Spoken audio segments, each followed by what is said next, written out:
unmuting.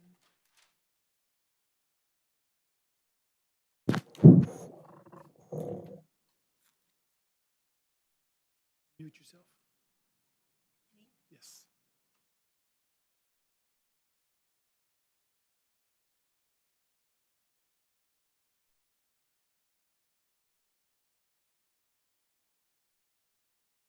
Okay, thank you. Ready?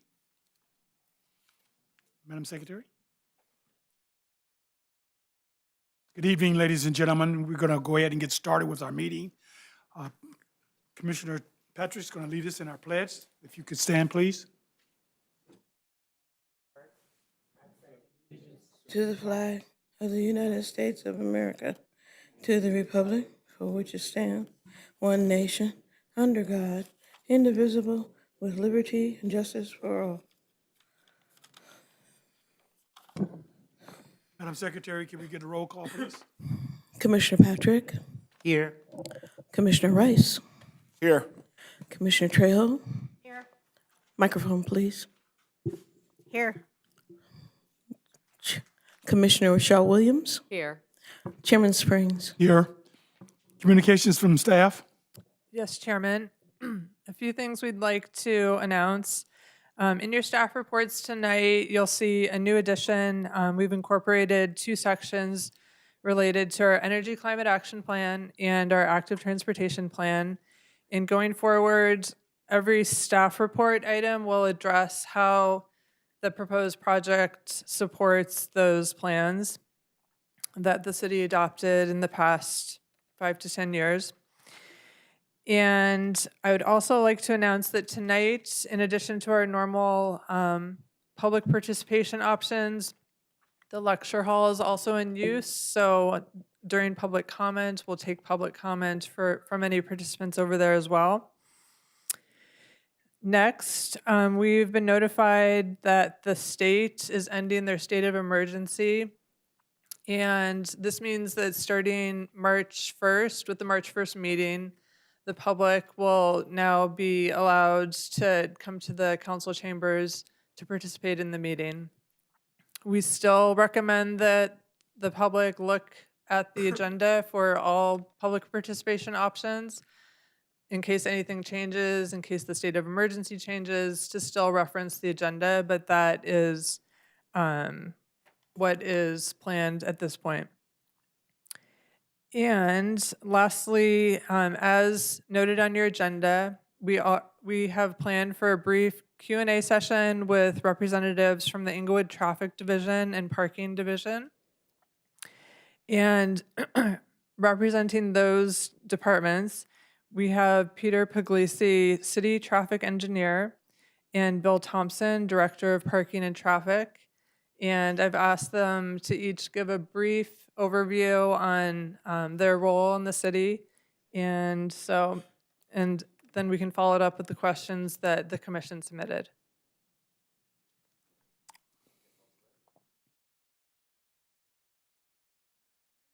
No, you have to turn the mic on, unmute it. The mic is on. Okay. You can stand. You can stand up. You can stand. I'm good? Yes. Okay, thank you. My first time up here. First of all, thank you for having us tonight. As Mindy said, I'm Peter Puglisi, the City Traffic Engineer. So what my division does is really anything traffic related comes to my division. That ranges from traffic signals, so traffic signal timing, the traffic signal design. We are heavily involved with ITS. So ITS it means Intelligent Transportation System. So we're really involved in connecting all of our signals. So we have remote access from City Hall here. We install CCTV so we can monitor traffic. Specifically for events, it really comes in handy so we could monitor how traffic flows and fluctuates really quickly so we could change the timing in real-time status. We also get involved with the residential permit parking. That's a big topic for at least our commission. It's every month we have a different street trying to either opt in, opt out.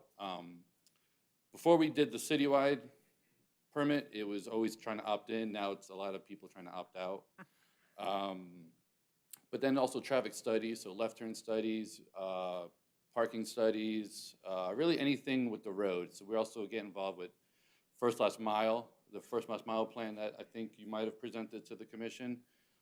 For us, for any of that, for anything in the plan to be implemented, it would come through, I guess, Public Works and specifically traffic. So we could implement some of the bike lanes, some of the pedestrian facilities and stuff like that. So that's kind of it. I think that's it in a nutshell. So thank you. Okay, before you sit down, Yep, we're going to put you on the spot here just a little bit. that's fine. We have several questions that were submitted, and we'd like to ask several questions. I'm going to ask a few questions, and then we're going to go down the list, go down the road, and ask the commissioners that if they have questions for you. I'm sorry. Chairman, I think between the two of them, they decided who would be best to answer. It might be better to have Mr. Thompson Okay, Mr. introduce Thompson. himself, and then they can, yeah. And then we Okay, could tag team the questions together. okay, Mr. Thompson, Yes, sir. is he?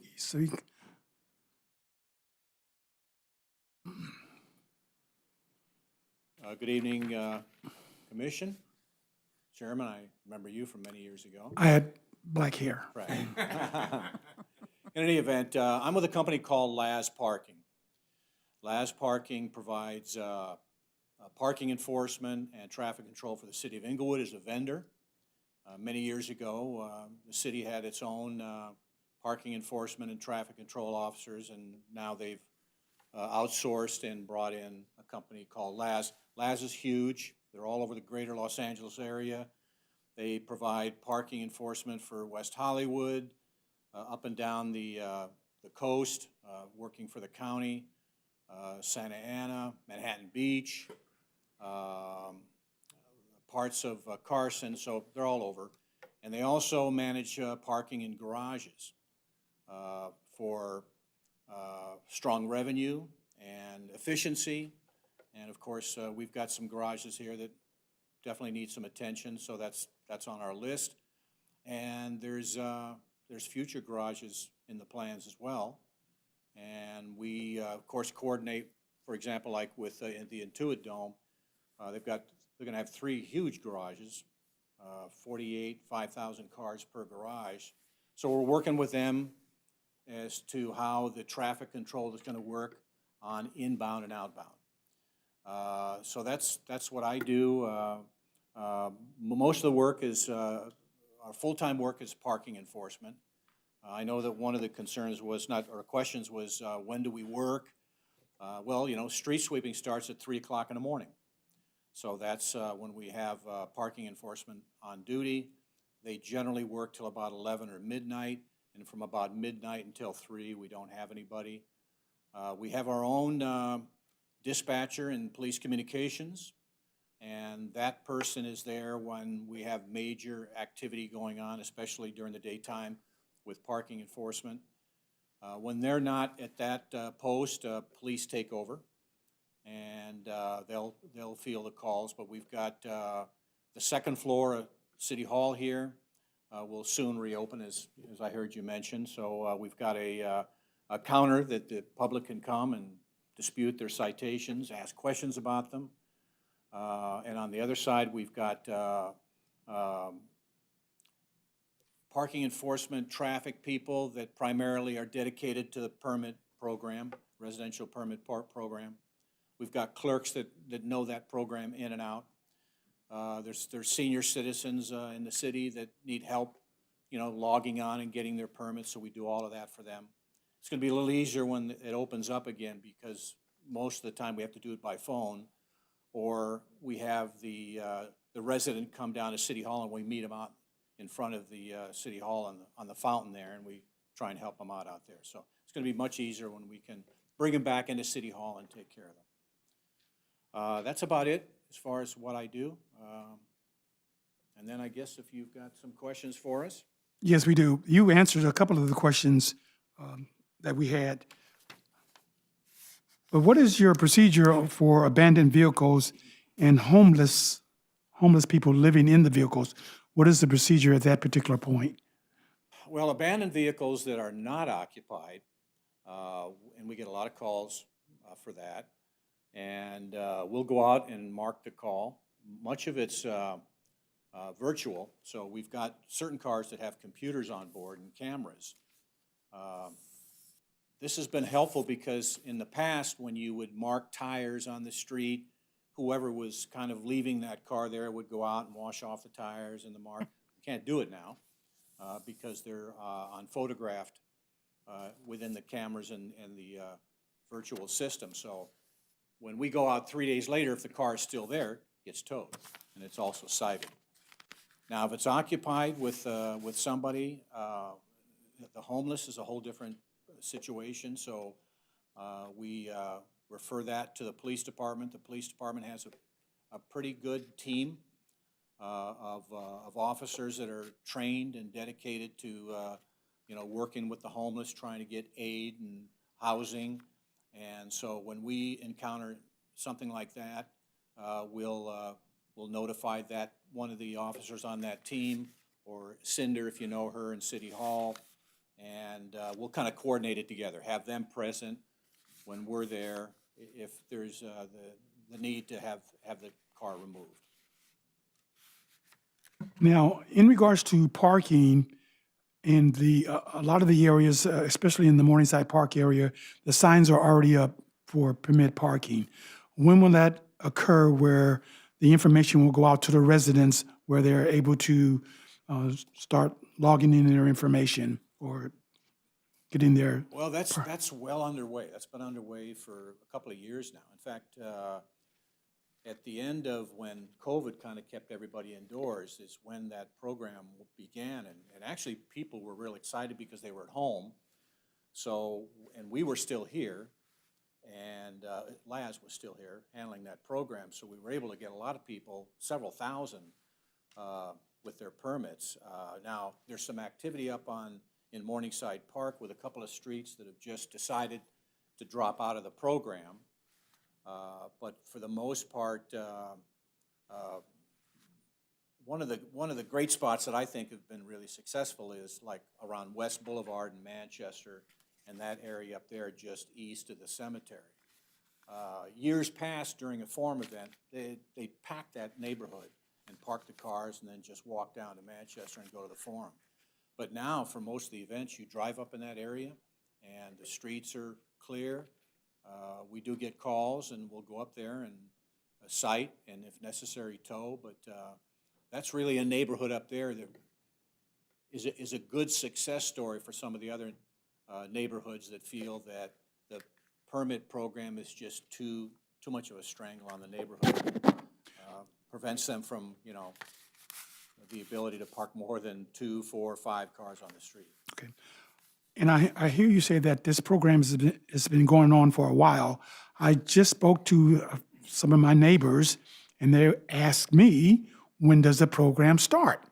I said to them, I believe when you receive notification, and then you can go and log on or do what you have to do to get your vehicle registered. I have not received, and neither have the neighbors from the avenues, from 8th Avenue, I do know one of the avenues, or 96 or 97, they didn't want it. But some of the other avenues like 6th, 5th, 4th, they want it, 8th for sure. But I'm not sure if they received any notification to start the process. So how does that work? How do we get that process started for them? Well, probably the best source for the program is the city's website. We have a whole section dedicated on the residential permit parking program, its history, how it started, and a lot of helpful cues to kind of put you into the right place so you can go online, and it's very simple. So most of that, we steer people towards the website. There were notices that went out in the water bills, 2020, 21, and I think a third one in 22.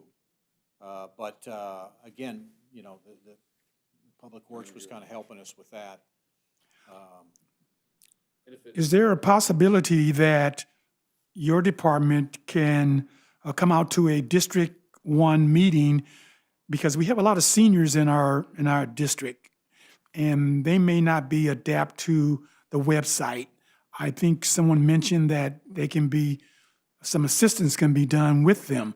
So is there a way that your team can come out to a District 1 meeting. I can see if we can get our councilman in that district to set something up where you can come out and meet the neighbors and help them or assist them or tell them what's the procedure on getting their vehicles registered. Certainly, and I go to a lot of block club meetings, town hall meetings, and so we do that quite often. And there was one we just went to not too long ago on Second Avenue, just south of Century, and it was, they were having a neighborhood barbecue and everything, but we were there and kind of helped several of the residents that needed help on the computers, and so absolutely, we can Okay. go to all those events. Okay. Now, I know I've been doing most of the talking, so I just want to take a couple of minutes for our commissioners that they may have some questions that they want to ask you. But I'm going to give the commissioners a timeline. I'm the only one that's not going to do a timeline, but I'm going to give all the other commissioners a timeline. So we're going to start with Commissioner Patrick, and we're only going to give you 3 minutes on your question. Good evening. Excuse me, I'm sorry, Chairman, if you don't mind. One of the things that we were really concerned about, and I stressed this to Mindy, and I believe she had a discussion, is that we have public hearings that we have to do. And I think, specifically laid out questions Yes, we did. that we already had kind of given to them. And I'm concerned that if we kind of go down our normal route, we may consume a lot of time. So if in fact. If you will, Mr. Jackson, I understand what you're saying.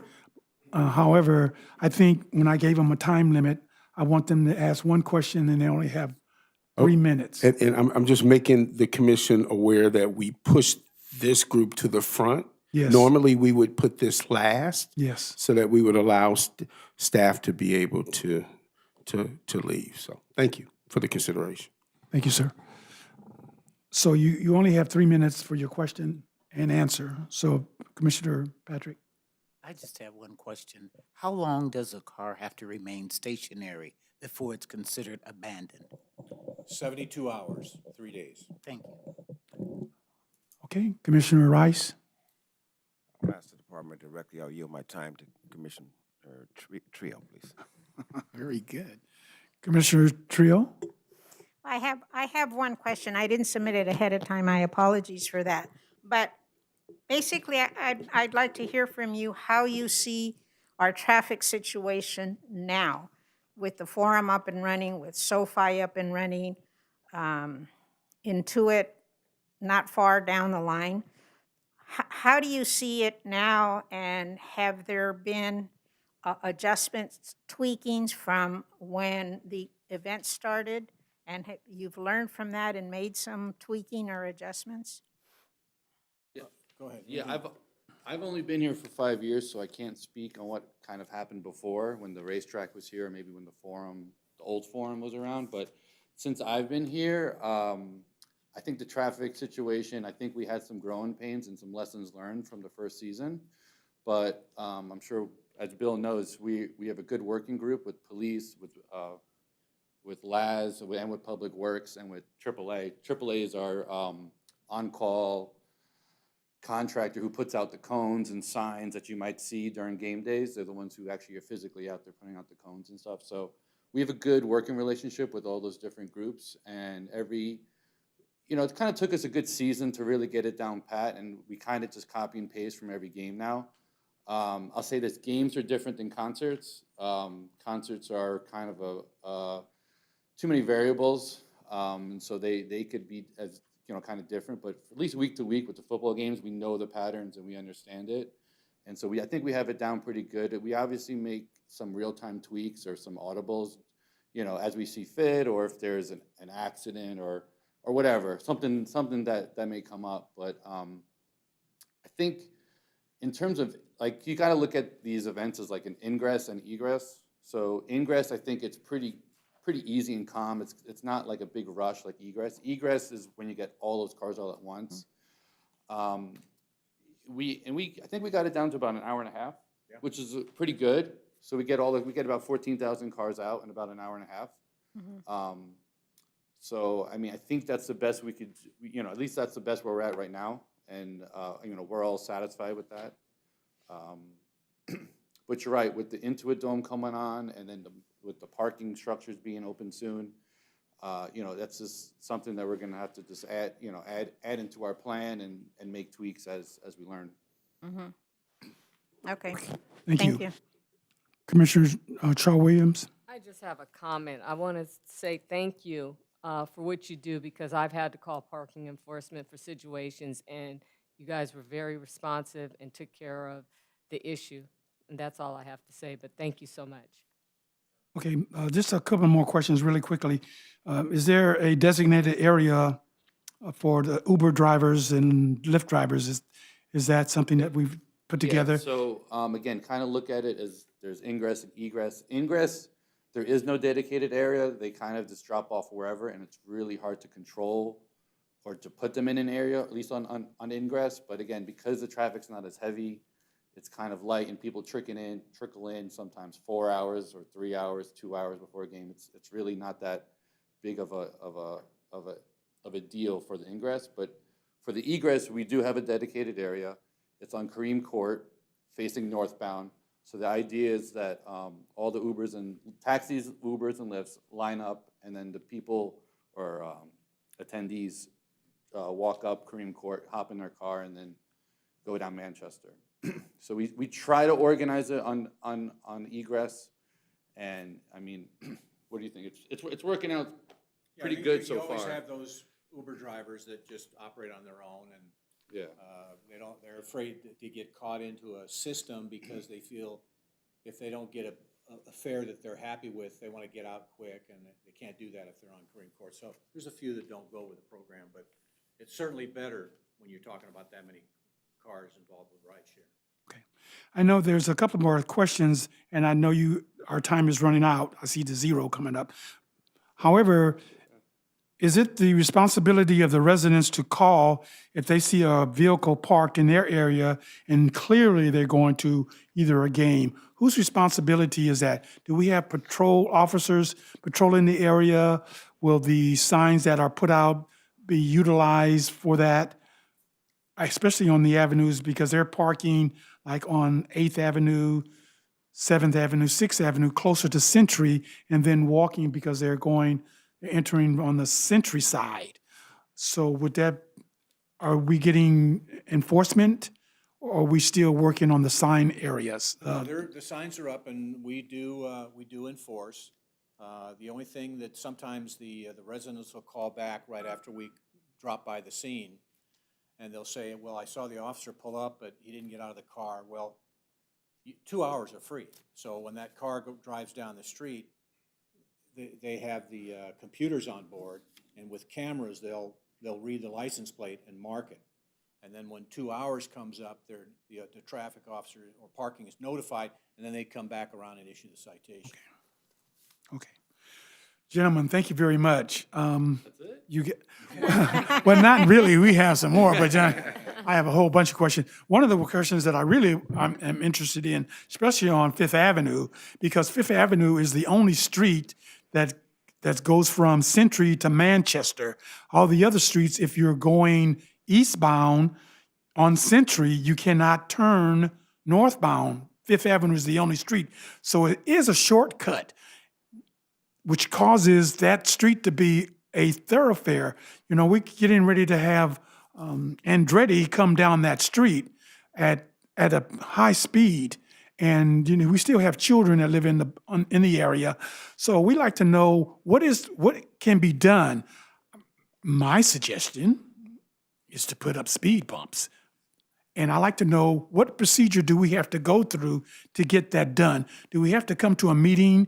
We have petitions that have been signed. Can we present that petition, signed petition? How does that procedure work for us? Yeah, if you're talking about speeding and the request for speed hump specific. Yeah, sorry. If it's about speed hump specifically, we do have a speed hump application that requires resident signatures. So we could email it to you, and then just fill it out, and then you just submit it to Public Works, and then we will start the process from there. And in that application, it tells you the criteria that's needed for speed humps to qualify. So we do have a procedure in place for speed humps. But if the issue is event traffic coming through and it's clogging the streets, because I do get a resident who calls from Fifth Ave about that. So I just try to increase some of the green time over there at Century and Fifth to get some of the cars out quicker. So that's also something that we're working on.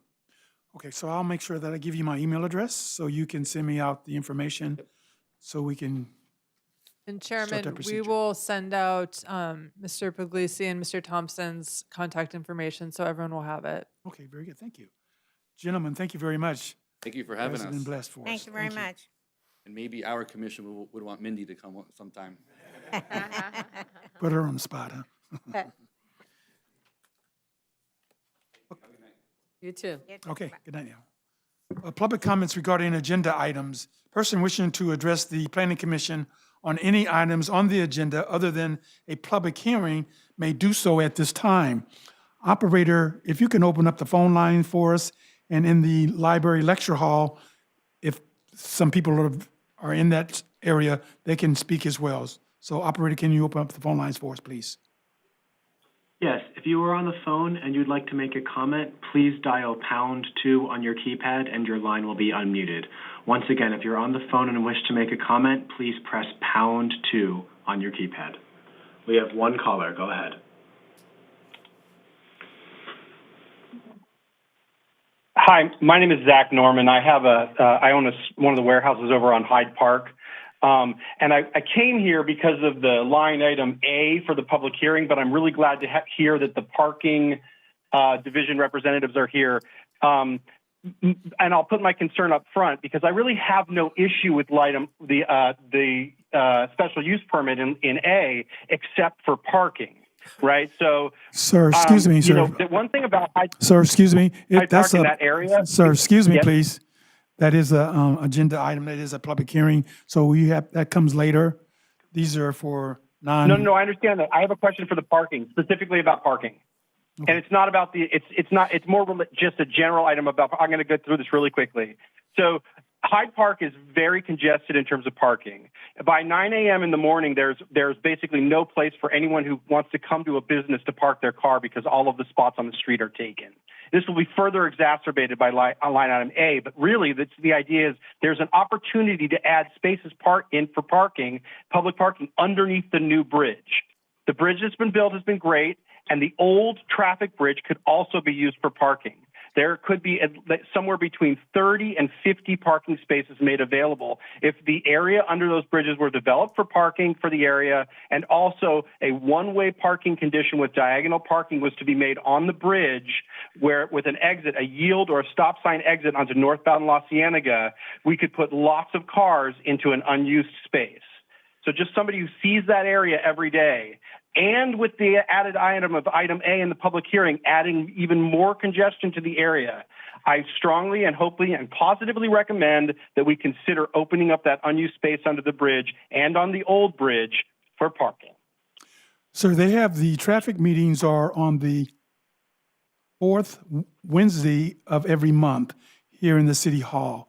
So my suggestion for you would, because the gentlemen who are talking about the traffic, they have already gone. They've left our chambers. So my suggestion for you would be to come to or talk about what you're saying to the Traffic Commission on the fourth Wednesday of the month.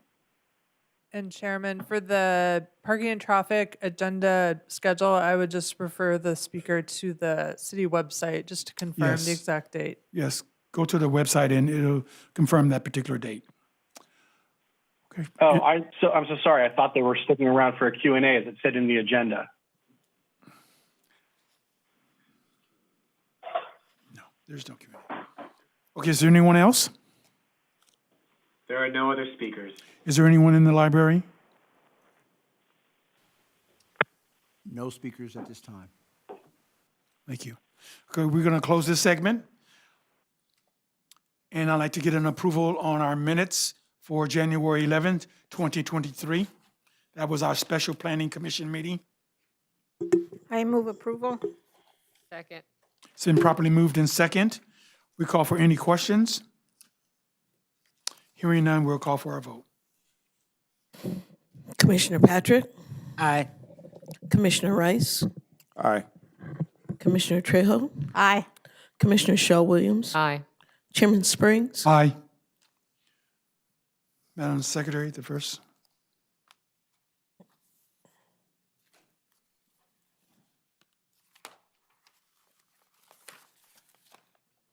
Item 6A, a special use permit request to allow an approximately 70,000 square foot addition to an existing 157,000 square foot, 6-story self-storage facility on an approximately 74,000 square foot M1 light manufacturing zone property at 937 through 959 West Hyde Park Boulevard.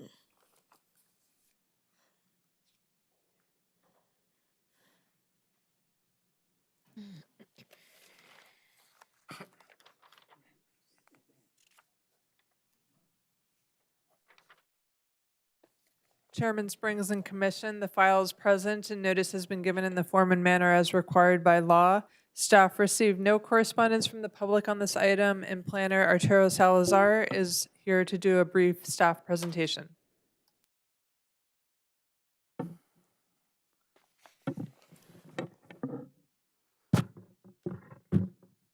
Good evening, Chairman Springs and members of the commission. On October 28th, 2019, staff approved site plan review number PR 2018-036. After completing site plan review, the applicant obtained building permits and started construction at the subject site. On December 8th, 2020, the City Council approved ordinance number 21-03 that requires a special use permit for new or expanded self-storage facilities. On May 24th, 2022, Building Safety issued a certificate of occupancy for a 156,818 square foot, 6-story self-storage facility. The subject site is located on the west side of West Hyde Park Boulevard with industrial warehouse uses adjacent to the north, south, east, and west. The property is currently developed with a 6-story self-storage facility and 2 single-story industrial buildings. The applicant is proposing to construct an approximately 70,000 square foot addition to an existing approximately 157,000 square foot 6-story self-storage facility. The addition is proposed to contain 620 self-storage lockers ranging in size from 20 square feet to 400 square feet. The existing facility will continue to operate daily between the hours of 6 a.m. to 8 p.m. The existing facility has one primary pedestrian entrance on the south facade of the building adjacent to the parking lot. The new addition will provide a secondary pedestrian entrance on the north facade of the building. The entrances will provide access to the facility lobby, storage lockers, and building elevators. Existing vehicular access to the facility parking is provided along West Hyde Park Boulevard. An additional 2-way driveway and secondary parking lot is proposed on the north side of the property. The parking surrounds the existing facility and proposed building. The existing facility and proposed building will maintain a 15-foot front yard setback from the public right-of-way. The existing parking lot is located at the north, south, and west of the building. The proposed addition will provide an additional 2-way driveway on the north end of the proposed building with additional parking spaces on the north and west of the proposed addition. Both parking lots will be combined and will wrap around the three sides of the facility. The existing self-storage facility and proposed addition will provide a total of 88 parking spaces. The building will have a surplus of 1 parking space. The proposed facility addition has been designed in a contemporary architectural style with painted smooth stucco, controlled joints, and glazing to match the exterior design of the existing storage facility. The east and west elevations provide glass windows to complement the architectural features of the existing building. The proposed exterior building materials include a white and gray smooth stucco material, gray aluminum automatic sliding doors, transparent glazing, and gray split-face concrete masonry unit block wrapping the northeast corner of the building on the first floor and continuing on the north facade. The applicant will install 19 security cameras on the interior of the building and 6 exterior cameras throughout the site that will be monitored by 24-hour video surveillance equipment visible from the rental office. Within the front yard setback, the applicant is proposing landscaping to match the existing storage facility. This includes 2 Brisbane box trees, 1 Marina strawberry tree, 1 crepe myrtle tree, and a variety of shrubs and ground cover as landscaping. The proposed project supports goals of the active transportation plan and strategies of the Energy and Climate Action Plan. The proposed project is consistent with the Westchester Veterans TOD Plan. A CADX has been prepared by staff stating that the proposed project is exempt. This concludes staff's presentation. I'll be happy to answer any questions you may have at this time. Thank you, Art. Good presentation. We're going to start questioning for you with Commissioner Patrick. Thank you, Arturo. I just have a question. Will the applicant be here? It's a public hearing. Yes. Okay, I'll reserve my question till then. Thank you. Commissioner Rice. No questions. The applicant did an excellent job on the first bill and excellent presentation. Commissioner Trio. I have one question for staff. How many existing units are there now, or storage units? I know they're proposing 620. Give me a second, let me grab the plans. Thank you.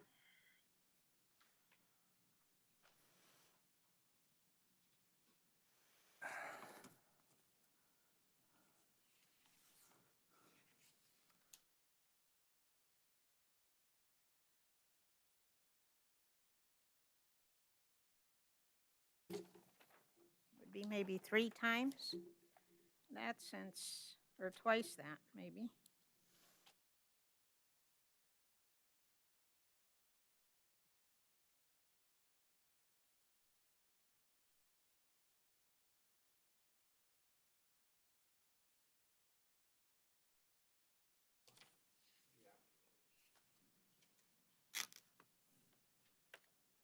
It's going to take me a little bit of time, but the applicant can answer that question. Okay, and I've got a couple of other questions for the applicant, so I'll wait for that then. Thank you. Commissioner Shaw Williams. No questions at this time. Okay, I have no questions, Art. Thank you very much. If the applicant is available, would you give us your name and tell us about your project? Hi there. Can you hear me? Yes. Okay. Good evening, everyone. My name is Matt McGlashan, and I represent the applicant, Cypress Equity Investments, who's applying for the special use permit for the expansion project. As Arturo mentioned, this is a 70,000 square foot expansion to an existing facility. The proposed project is intended to blend seamlessly into the existing facility and will not introduce new intensification of uses, as the operations for the new facility will be consistent with the surrounding development. Lease-up demand at the existing facility is exceeding our projections, which is a result of why we think the expansion project makes sense and helps meet the needs of the community. The proposed self-storage facility complements the shift away from heavier industrial uses towards commercial uses. industrial innovation spaces and residential housing by providing necessary and important service for current and future residents. I'd like to just end this introductory by requesting 2 minor modifications to our conditions of approval. The first would be for condition 2, allowing for approval of the colors of the roll-up doors to be subject to final site plan review. And the second would be for condition 3, and this would be to reduce the camera quantity from 25 to 12, which would keep the existing, or keep 6 exterior and 6 interior. This has been more than sufficient with our current facility, and we think that this is more than enough to monitor each floor. So, thank you. Okay, so thank you very much. We're going to open up for questions for you, sir. We're going to start off with Commissioner Patrick. Mr. McGlashan, good evening. I just have one question regarding your sprinkler system, only because I've had a friend who lost everything in a fire in a storage facility. When you add on when your additions are added on, will you add on your fire sprinkler systems? And are they in each individual storage facility, or are they by floors? I looked at your plan and I wasn't able to tell. Could you just clear me up on that, please? Yes, we will be adding additional sprinkler system. It will be added to each floor. I don't know if each individual storage unit has a sprinkler in it. Our architect is on the phone as well. He might be able to answer.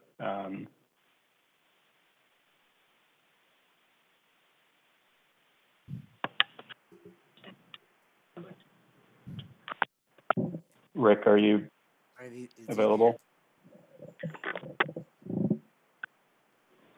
I guess then in summary, yes, each floor gets is sprinklerized and would provide the same coverage as the existing facility in the new area.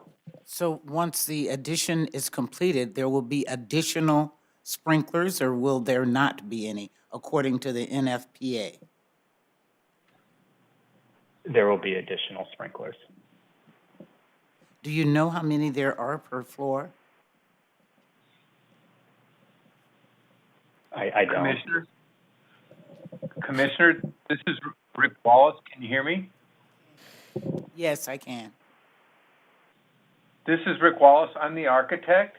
And yes, the sprinkler system is designed per the NFPA, National Fire Protection Agency. So, but to answer your question regarding the number of fixtures, sprinkler heads, the way it's designed is that these partitions of these units all have a mesh over them. They do not go all the way up to the structure.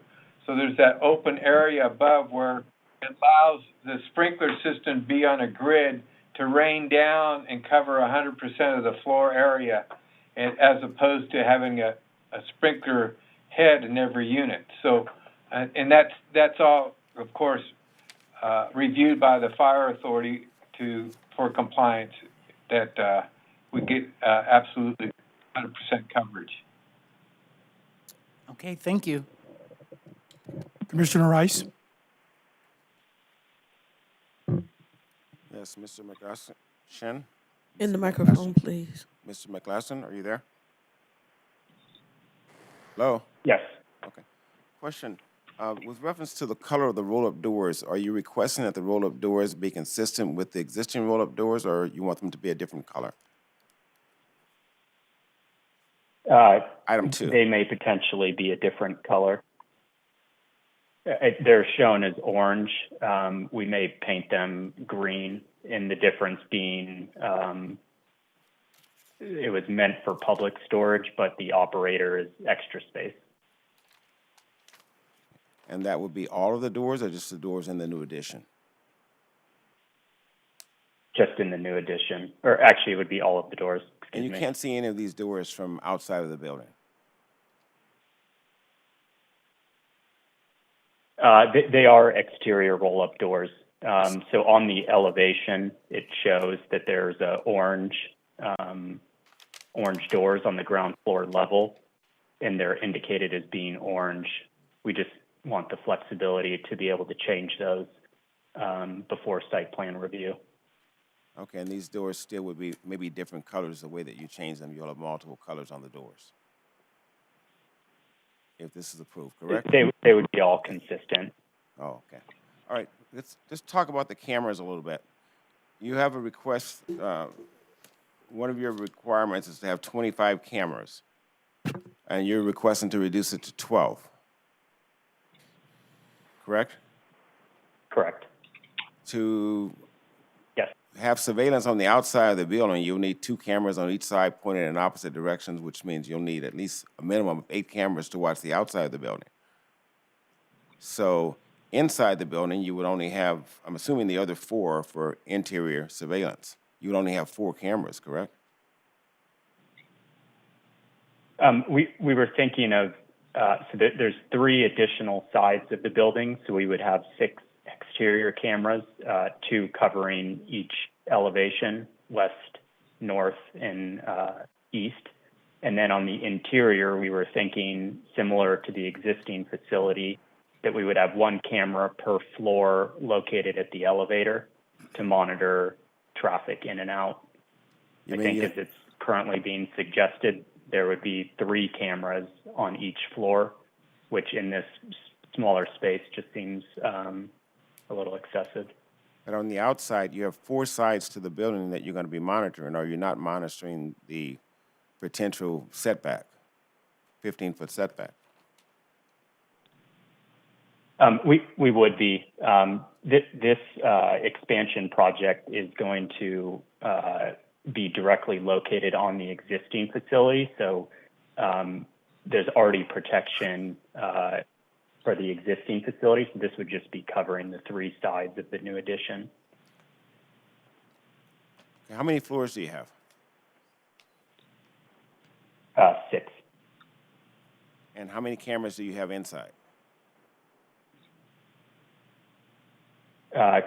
We're suggesting how many cameras are you proposing to have inside? 6.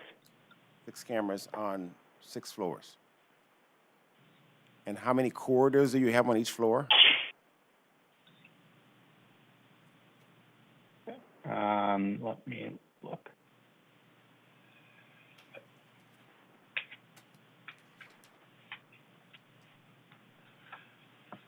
Commissioner, may I speak? I think I might be able to elaborate a little bit clearer. Please. Okay, the proposal is on the exterior that because we have this addition butting up to the existing building, we really have 3 exposed sides because we're putting the addition against the building. So once you get the new building, the addition to the existing building, you still only have 4 sides in the whole composite building. So that accounts for the exterior cameras. The interior cameras would be 1 camera at each elevator, so and each elevator stop in the lobby. So you have first floor, second, third, fourth, fifth, and sixth would be your other 6 cameras on the interior, 1 per floor. Hope that helps. But you don't regulate how many people are in the building at any given time. So Debbie could be in 1 storage unit on the 6th floor, and then 4 storage units over, Billy can be there, and they may not know each other, and no one's monitoring who's in the building at any given time. I'm looking for how is Debbie going to be secured if Billy's in there and something happens? How do you know? Are you monitoring that? Well, the security system, which all the monitors are in the office, it views the ingress and egress of the ins and outs of the elevators. In addition to that, to access those elevators, that occupant of that floor, let's say I have a storage unit, my code will allow me to access my third floor where my unit is. I do not have access to any of the other floors. So there's a minimal amount of occupants or visitors on each floor, and they only are allowed to that floor where they have their unit, and they're not free to go throughout the building. So that minimizes the free access to all throughout the building. So you're checking in each tenant as well as the guests that come along with the tenant. You check them in and out. Yes, and that's done through their key access into the building and the key access to the elevator if you're on the second, third, fourth, fifth, or sixth floor. The first floor occupants will also be allowed access beyond the elevator lobby. Okay, you with said their own. Okay, you access. said key access. You didn't say a person was going to access them in. Is there a person there, or is it a key that has a combination or a code that gets me in? It's two ways. It's either there's two differences. Either they use a card to access the open and to remove the locks and allows them to get in, or it's either a code number. And with that code number, it also keeps track of who specifically is based on that code number, who's entering the building and who's exiting the building or that floor. If we were to maintain this 25 camera surveillance, could you find a placement for these cameras that was a logical placement for these cameras to be? Or would staff need to do that for you?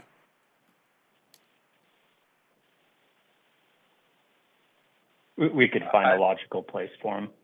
Okay, thank you. No further questions. Okay, Commissioner Trio. Thank you. Just a little bit of a piggyback on Commissioner Rice's comments on security cameras. Is there a situation where an individual goes in with their key card or security code and somebody sneaks in with her? I'm going to use a female in this case. And they go up to the floor, and he's just kind of sauntering behind her.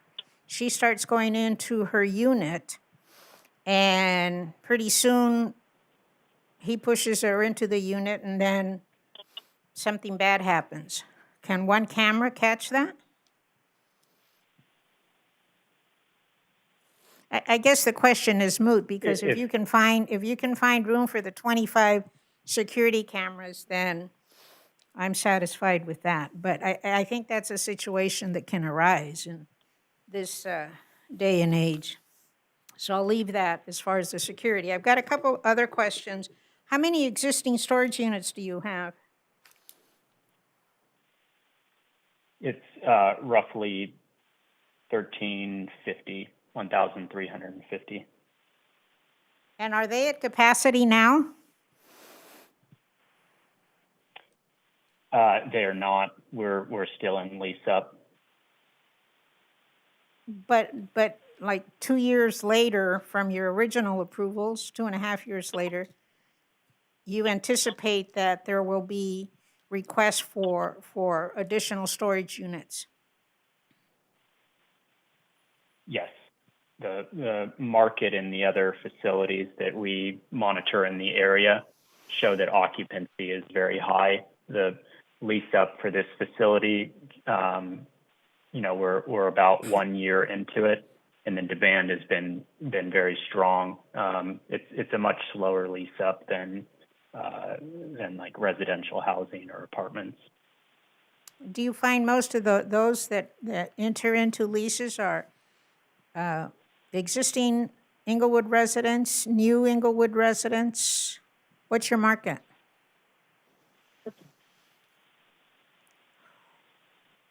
I can't really speak to the demographic of renters there.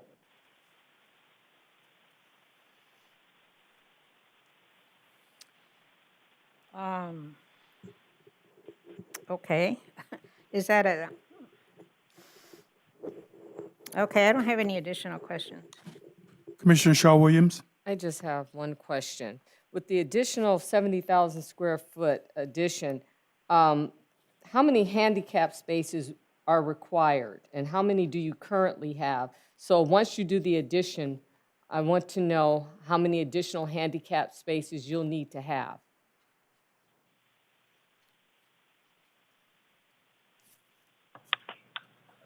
I can answer that. This is Rick Wallace, the architect. We have, it's a scale is required by the California Building Code of the number of units that we have. I just can't say, oh, it's 50% or let's say it's not just like 5%. It's graduated as the number of units grow, then the number of handicap our spaces, accessible spaces are required. How many do you currently have? I'd have to look on the. We get Yeah, staff to it answer the looks like question. we currently we have 3 existing, and we're proposing 1 additional for 4 total.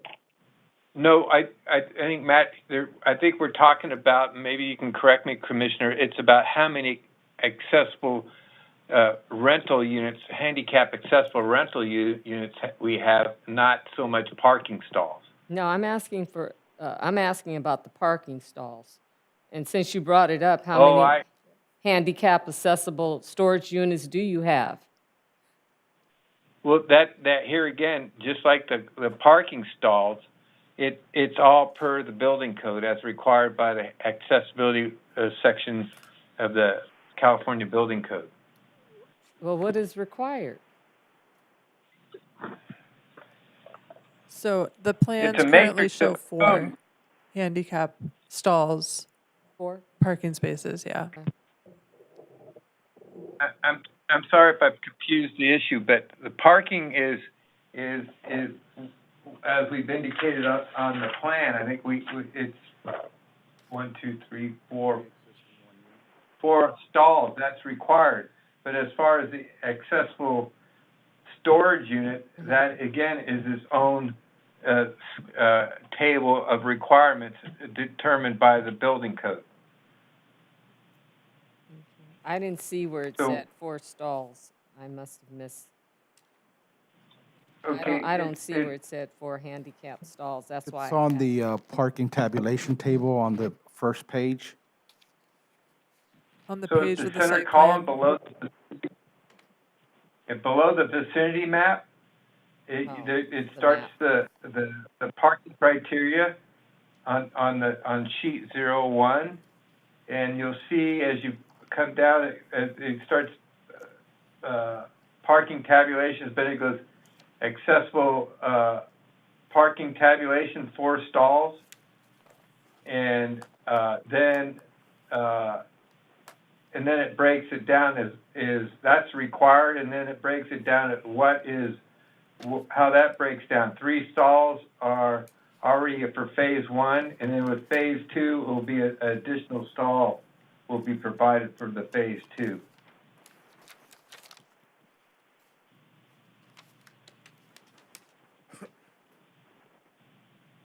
Okay, thank you. No further questions. Okay, I have a question I want to kind of reiterate on the camera situation and the entrance of the facility. You indicated that when someone is going to rent a unit, they're given either a key card or a code to enter the facility. Is that correct? That's correct, but it goes a little further. It's not just to enter the door of the facility, but it's also if you're on an upper floor that you need access to the elevator, then you'll also need the code access to that elevator to get to your floor. So if I have a unit on the 5th floor, I have a key card to get me on the 5th floor, and I also have a key card to get me inside the facility or a code. Is that how it works? Yes, first you got to enter the building with that code. Mm-hmm. And then you're in front of the elevator. You have access to you have a unit on the first floor. You could punch numbers in on the elevator all day long. Unless you hit the right code, you're not going to get access to that elevator. Understood. You only have access to the first floor. If you have a unit on the fifth floor, you have the code to that fifth floor, but you're not going to have access beyond the elevator lobby to the rest of the first floor, second, third, fourth, or sixth floor. You'll only be limited to that one floor where you have your unit. Okay, sir. And my last question has to do with the camera situation as well. You indicated that the cameras are going to be at the elevator, and that camera will be directed at the elevator, so those individuals who are coming in and out of that particular floor will be monitored. But when they go to their unit, let's say the unit is on the other side, we're looking at cameras in the corridor and areas as well. So my suggestion, and I think the commissioner's suggestion, is we allow those 25 cameras to stay in existence. That's all my questions, and I'm going to close it at that. Thank you very much. Chairman, before you start with public comment, just wanted to note, in terms of the request that the applicant made, staff has no issue with the request to allow the flexibility on the color for the roll-up doors specifically. So just wanted to share, we don't have any issue with that requested change. And the color? And the color of the roll-up doors specifically. I think Commissioner Rice had a question on that. Am I correct? Another question to the applicant. In regards to the door? In regards to security. Cameras or colors of the In door? regard to security personnel and having staff on the premises at all times while the building is opened. Okay, direct your question to the applicant then.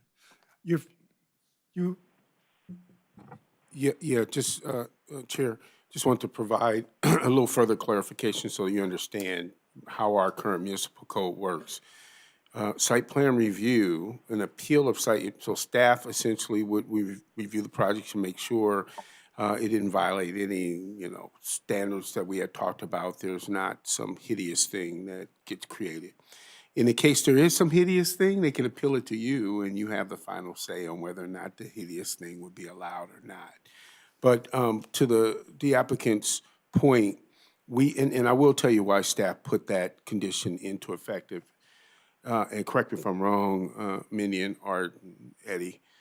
We put that in effect because we want to make sure we weren't changing the visual character of the building.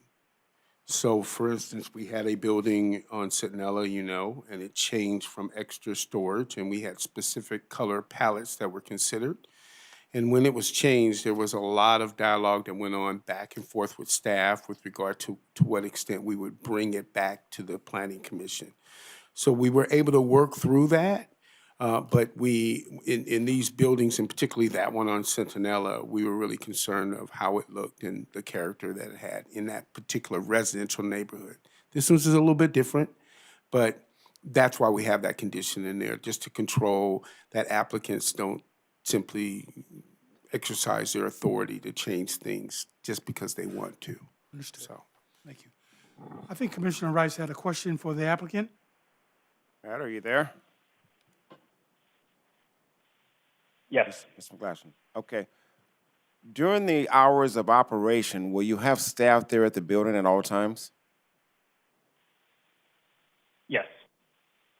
I just want to make sure this building is not operating like a robot where someone's just using a key and there's no one there. You have a front office and someone's always at the front office. That's what you're saying, right? Correct. Okay, thank you. Okay. At this particular point, we want to open it up for anyone wishing to address for or against this particular project. You can do so at this time. Operator, if you can open up the phone lines. If you wish to make a comment over the phone, please press #2 on your keypad and your line will be unmuted. Once again, please press #2 if you wish to make a comment. We have 2 callers. Go ahead. Please give us your name. You Hello, have, Commissioner. please give us your name. You have a 3-minute comment, please. 3 minutes. Thank you. Can you hear me? We can. Give us your name, please. Hello? Hi, my name is Yolanda Davidson. I'm against 70,000 extra square feet of storage space for a storage area that is not rented right now. I'm uncomfortable with the fact that the gentleman doesn't know the demographic of who he expects to be renting more storage units in the city of Inglewood, and I definitely don't think we need 70,000 more square feet on Centinela. That's my comment. Thank you. Thank you. Anyone Next else? caller, go ahead. Yes, hello. This is Zach Norman. I'm speaking again. I wanted to address item D and the reason for exemption. Myself and my tenants have noticed since the opening of the storage space that there is an effect on traffic. We can talk about whether or not we believe it's significant, but there is an effect on traffic and there is an effect on parking. The larger curb cut has taken away parking from the street. This project contemplates another large curb cut across the entire frontage of a lot, which is going to take 1 or 2 parking spaces off the street. This will impact the environment around it. Item D, I do not believe is true in the reason for exemption.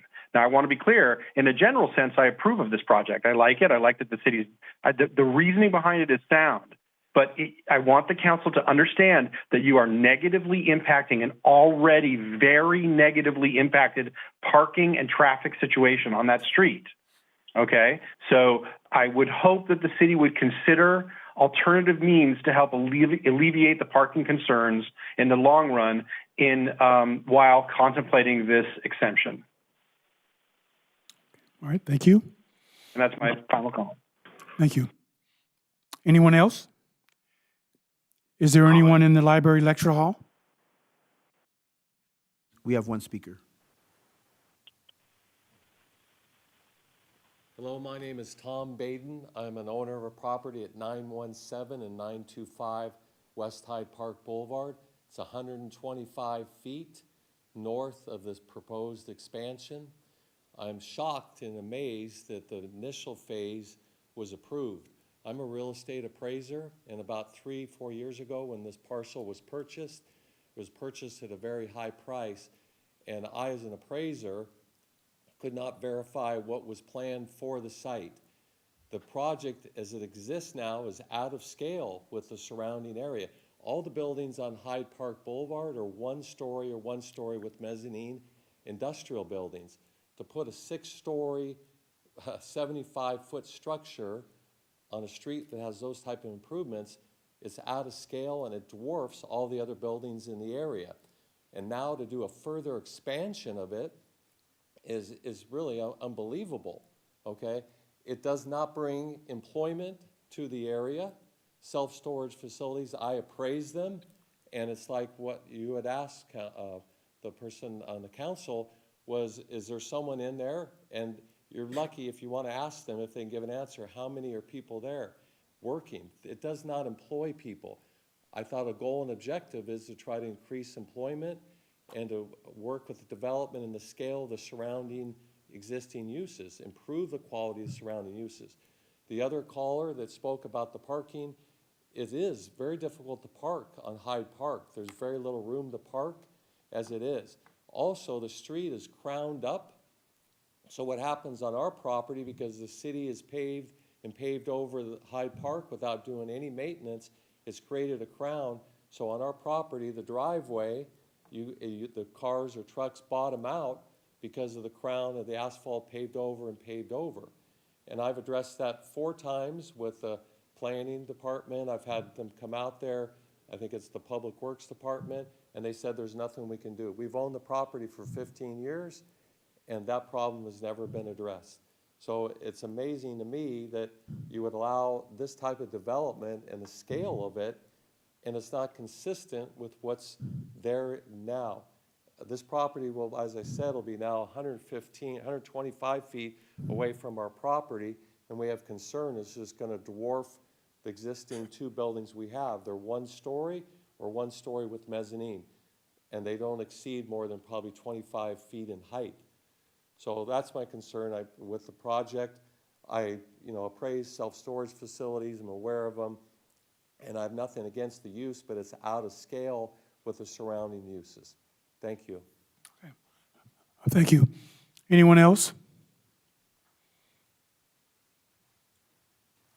No more speakers at this time. Okay, thank you. Okay, we're going to close this segment, and we're going to have last questions from the commissioners. Commissioner Patrick? I have no further questions, thank you. Okay. Commissioner Rice? No further questions. Commissioner Trejo? No further questions. A comment, if this gets approved, I think that a condition should be added, since I don't see reference to it, that there will be on-site personnel during operating hours to ensure that they do have somebody there. Okay. Commissioner Shaw-Williams? I have no further questions. Okay, I have a couple of comments that I want to make on this particular project. One would be, Commissioner Trejo, you brought up the question in regards to how many units are being used at this particular point, and what do you see as future units coming? Where do you see that? Do you see in a year that you have that facility packed or not? Because at this particular point, you're not even at capacity. The other concern that I have would be parking in the area and how it's impacting that particular area and not being able to have other people park in that particular area. So that's a concern of mine. It's about making something for everyone. One person or one company or one individual should not be able to take over everything for a community. It should be shared jointly with everyone. That's my comment on it. And when you come up with my vote is going to be against this particular project. So, is there a motion on the? Chairman, just wanted to ask for a clarification from the commission in regards to the on-site manager hours, whether it would apply to the full hours of access that customers can access the building or their official hours of operation. We're assuming it would be the greater, any hours that the public can access the building. From my thinking on it in regards to an on-site person would be 24/7. That would be my thoughts on it. Is the building going to be closed down at particular hours and no one be able to access that particular building? I think they have a. I'm sorry. Art, can you advise what hours the applicant said they'd operate? Yes, the facility will be open from 6 a.m. to 8 p.m. Okay. So you have on-site personnel at those hours. Okay. All right. So at this particular point, is there a motion on the floor? You heard all the comments. You've heard what the applicant had to say. You've heard what the citizens said. So now I need a motion. Can you repeat the hours of operation that staff would be there? The facility is open from 6 a.m. to 8 p.m., Monday through Sunday. This project takes up a huge footprint, and I'm concerned with the coverage of the facility grounds outside and the facility grounds inside.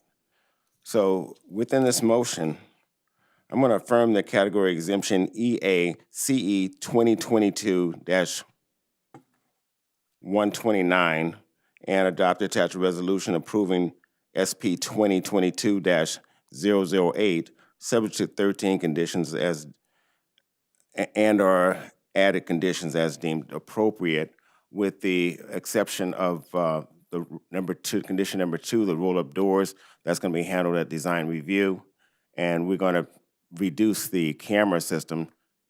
Actually, No, we'll leave it. We'll leave it at 25 because there's not a receiver that even is developed for 25 cameras. So if we leave it at 25, they'll have to get a receiver that handles 32. That's the next one up. And then that leaves them additional space for security, which I think they're going to need. So they'll get another 7 cameras that they'll somewhere down the line realize they need to purchase. So we'll leave it at 25 cameras. And that's my motion. Oh, I'm sorry, one other motion that the entire time while the facility is open, we want to make sure that they have 2 staff members present for security purposes. So that's a condition, right? That's a condition. You heard the motion.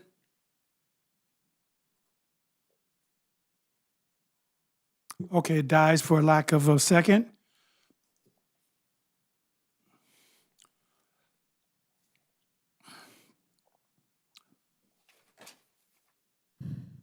Okay. Mr. Penn? Just want to make sure, the motion that was made with the specific criteria died for lack of a second. We're clear on that.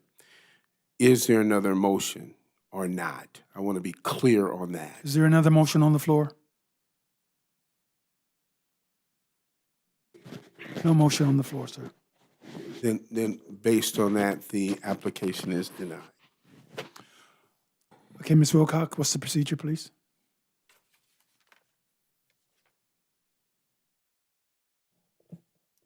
According to the Inglewood Municipal Code, this determination can be appealed within 20 days from the notice of Planning Commission action by filing a written notification to the Planning Division and submitting an appeal fee of $942, at which time the file will be transmitted to the City Council for their consideration.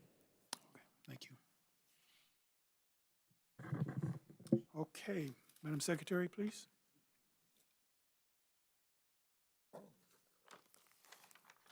Item 7A.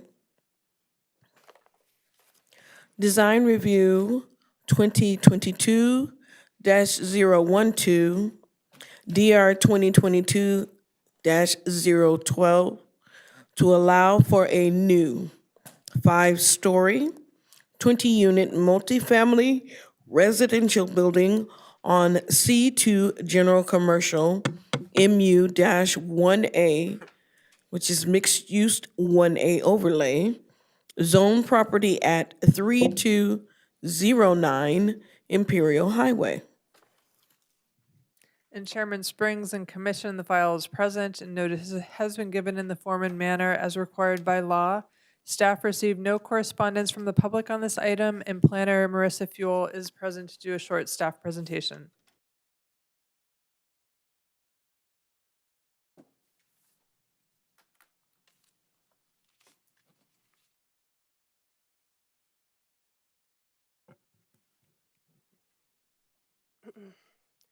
Good evening, Chairman Springs and members of the Commission. The subject site for this design review is located at 3209 West Imperial Highway. The zoning for the property is general commercial with the mixed-use 1A overlay, and it is located within the Crenshaw Imperial Transit-Oriented District land use designation. The approximately 8,000 square foot property is located on the north side of Imperial Highway. Properties to the north are developed with residential uses, and properties to the east, west, and south are developed with commercial uses. Since the subject site is located within the MU1A overlay zone of the Crenshaw Imperial TOD, design review is required for all new developments. The subject site is currently developed with a 1-story commercial building with 3 tenant spaces and associated on-site parking. Next to the subject site is an existing hotel to the east and a single-story multi-tenant commercial building to the west.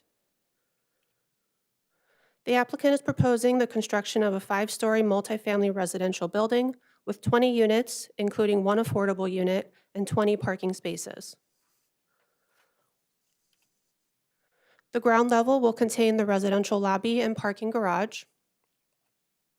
Floors 2 through 5 will include the 20 residential units, with amenity areas located on the 2nd and 5th floors. The development is proposed to contain 6 studio units, 8 one-bedroom units, and 6 three-bedroom units. The project meets open space requirements by providing 1,300 square feet of common area open space, and the project also meets TOD parking requirements by providing 1 parking space per unit. The proposed building is designed to meet TOD setback requirements with a 0-foot front, rear, and side yard setback. The development will have multiple access points on Imperial Highway, including a main pedestrian entryway, a secondary pedestrian entry, both shown by the red stars on the screen, and 1 parking garage entry. Vehicular access into the parking garage is only provided from Imperial Highway.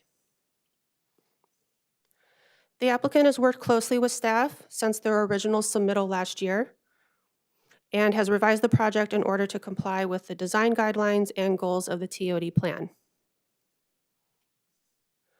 The architectural style of the building is contemporary and utilizes neutral tone colors of white, gray, black, and a light brown. Material selections include stucco cement plaster, brick, faux wood paneling, transparent glass, and aluminum panel trim and accents. LED downlighting on the first floor is also proposed to enhance the ground level pedestrian experience. A number of architectural elements used throughout the development incorporate the TOD design guideline requirements, including a stoop frontage type providing direct access into the residential building, varying building heights due to the tower elements, screened parking, and the use of varying exterior colors and materials while maintaining a harmonious color palette. Due to these incorporated elements, the architectural design of the project is compatible with the area and is in compliance with the TOD design guidelines. Although the proposed building footprint covers the majority of the lot, the development includes a landscaped element on the front facade and on the second level roof deck in the rear. Proposed landscaping materials include silver lupine and smoky coast rosemary, along with 1 birch tree and 1 fruitless olive tree located along the front facade. Staff has determined that the findings required for design review have been met and that the site and proposed design are compatible with the existing uses and buildings along Imperial Highway, the Crenshaw Imperial TOD land use designation, and IMC requirements. If the Planning Commission approves the request, the applicant will be required to complete the site plan review process and record a parcel map to consolidate the lots into one. The proposed development will provide interior and exterior cameras throughout the site, with the exact number and location to be determined during site plan review. No public comments in favor or against this project have been received. The proposed project supports goals of the active transportation plan and strategies of the Energy and Climate Action Plan. The project is also consistent with elements of the general plan and is exempt from further environmental review. This concludes my presentation, and I'm available to answer any questions you might have. We also have the applicant on the phone tonight to answer your questions. Thank you. Okay, thank you, Mindy. Good presentation. We're going to open up questions. We'll start with Commissioner Patrick. I have no questions. Thank you. Commissioner Rice. No questions, thank you. Commissioner Trail. No questions, thank you. Commissioner Shaw Williams. I have no questions. Thank you. So I'm the only one with questions then, huh? I guess I would ask the applicant, my question, if you may be able to answer, is this a rental units or is this condominiums type living? These will be apartment units.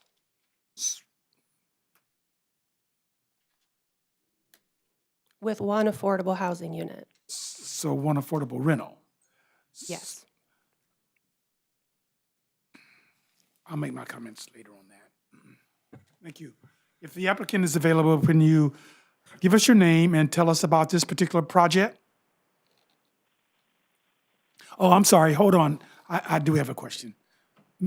Mindy, can you bring up that photograph that you, the very first one, where you have this building in the middle and you have the other buildings? Yes. So you have a motel, I'm assuming, correct? That's what you said. Yes. And then on the other side, you have a store or some market or something, a medical clinic. And what now? And a hair salon. So I want my commissioners to take a look at this building. I'm sure it is in our layout as well. I didn't see the sides, but I want you to take a look at it. Thank you. Thank you. So if the applicant is available, please give us your name and tell us about your project.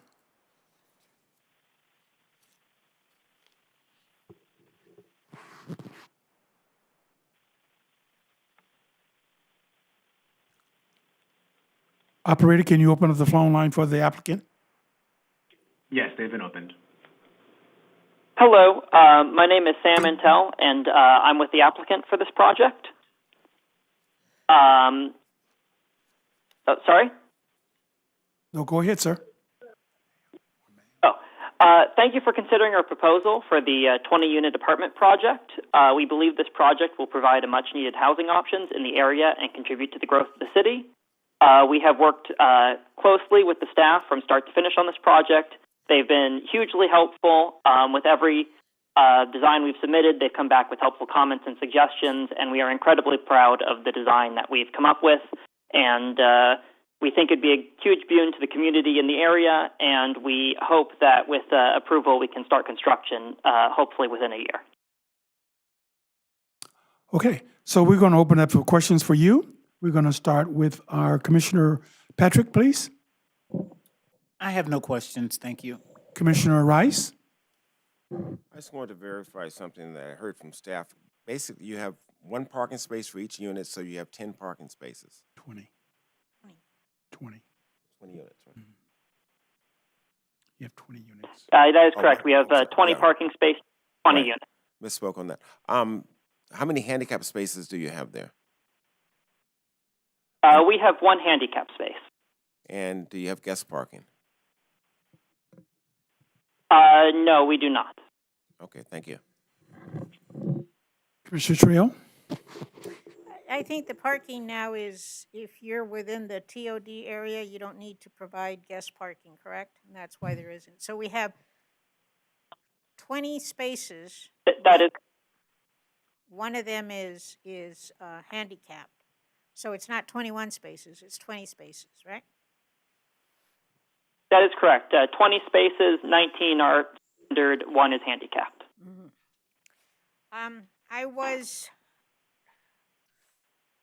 What stands out for me, I think it's a nicely designed building, but what stands out for me is that it like dwarfs the other buildings. Did you reach out to some of the other, to the businesses on either side of you? We have not, but within the same block to the west, there are actually buildings of the same size or taller along Imperial Highway. So we feel it does fit within the character of the neighborhood. Are those other buildings in the middle of two lower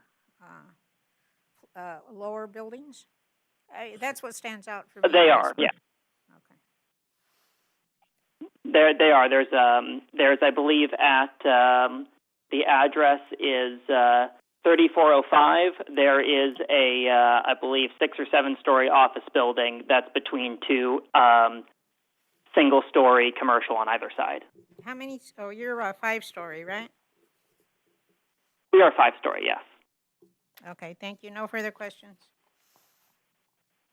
Commissioner Shaw-Williams.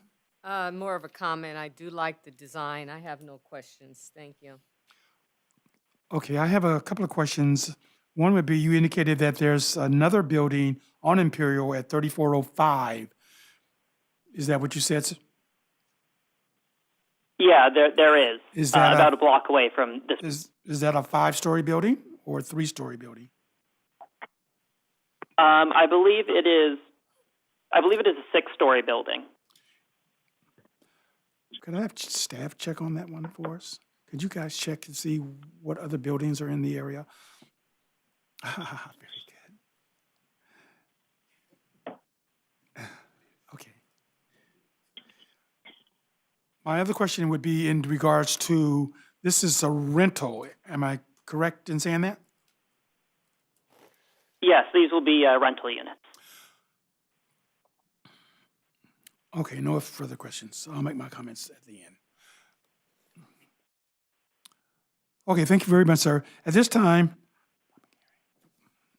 there's no comments. Okay, I want to make a comment on this facility. Thank you, sir, very much. Appreciate you. I think if you guys look at the city where we're going, where we're headed right now, it appears, and I'm only speculating, it appears that we're getting away from home ownership and going into rentals. Now, home ownership is about a legacy that can be passed on from generation to generation, whereas rentals, there's only one mechanism on that. You have a captain and everybody pays the captain. But we have no opportunities for anybody else to gain wealth because that one person is capitalized on that rentals. We have a rental in the downtown area, and they're going to be right across the street from one another. Beautifully designed, and this is beautifully designed as well. But I'm looking at, Commissioner, if I can, sorry to interrupt. Okay. I just This is- wanted to remind everybody that this is design review and also the zoning of this area allows for this type. design review, which means they're looking at building a building. Am I correct in saying that? Yes.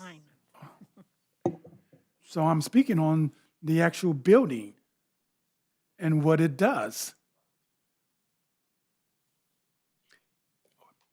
Mr. Jackson, Mr. Penn, I'm gonna say this, that if we approve something like this, then it automatically, the process will start. So I'm only making a comment on what I think we should be doing as far as home ownership. Because you're gonna approve it, and then they're gonna be people moving into an area and paying rent. You get away from our tax base for home ownership, that is alleviated altogether.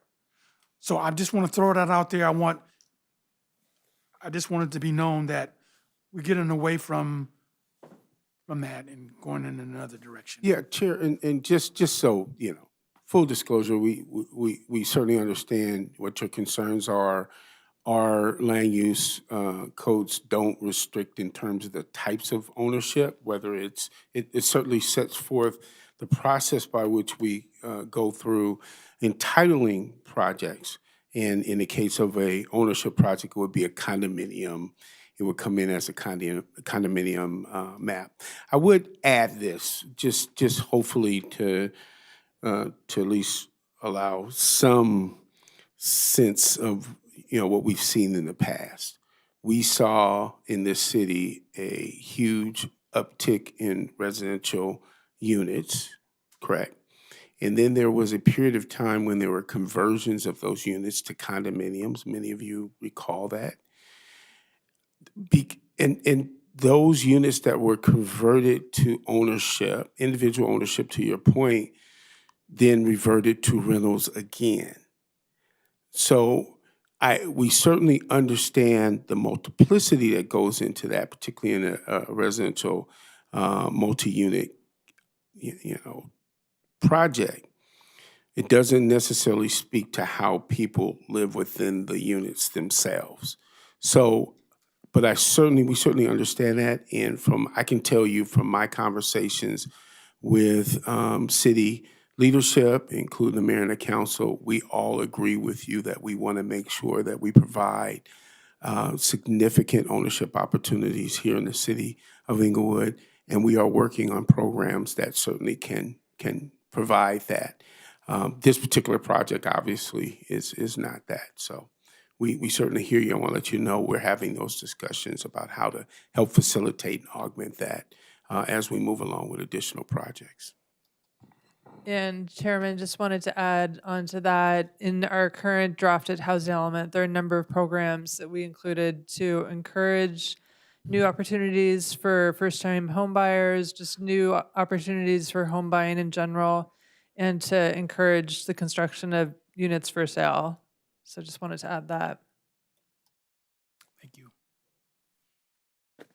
Okay, if you've heard my comments, you've heard staff's comments, you've heard the commissioner's comments. So at this particular point, is there a motion on the floor, please? Motion. No, no public hearing. I move that the Planning Commission affirm the categorical exemption EACE 2022122 and adopt the attached resolution approving DR 2022012, subject to 11 conditions and/or add conditions as deemed appropriate. Second. Okay, it's been properly moved in second. We call for any questions. I have a question. My question was what Commissioner Trejo had indicated to the applicant about reaching out to the neighbors to find out if they were aware of what they're doing. And the applicant indicated that he did not. Yeah, just so, we went through a pretty extensive process for adopting our TOD plan, which included a lot of notice about what the potentiality for development was there. We were very clear that we as a city were going to build, or augment, generally speaking, on the private side. But that outreach for what the potential for growth in those areas was, I believe, thoroughly vetted.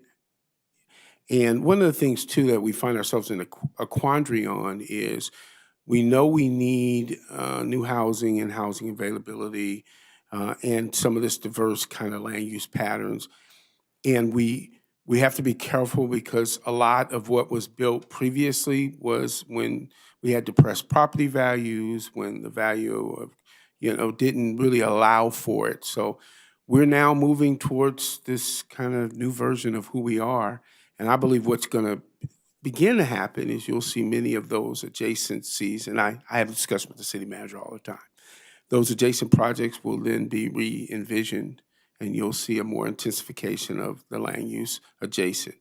But to your point, Chairman, we will, going forward, make sure that we, as we speak to these applicants that are coming in, will help facilitate that dialogue with those adjacent property owners so that they're aware of it. Now, obviously, if it was a special use permit, there would have been a notice that went out. But because it's design review, it's kind of just it's designed to just, I believe we send notice to just the adjacent property owners anyway, doing design review. I'm not sure about that, but I believe we do. We don't. Okay. So maybe it's a good idea. I'll talk with my staff about making sure that maybe we implement that in design review. So you may see an augmentation to our municipal code to address those issues. Then I think that kind of solves the problem. I think it's just a good neighbor practice. Absolutely. Let them know, hey, we've been approved for this. Want to let you know that we're going to be starting construction soon. 'Cause Absolutely. They have a right, because they're by right that they're building this, right? Yeah, absolutely. Okay, there was a motion on the floor. We have a second. We had questions, and now at this particular point, we have to call for the vote. Commissioner Patrick, Aye. Commissioner Rice, Aye. Commissioner Trejo, Aye. Commissioner Shaw Williams, Aye. Chairman Springs. Aye. Ms. Wilcox?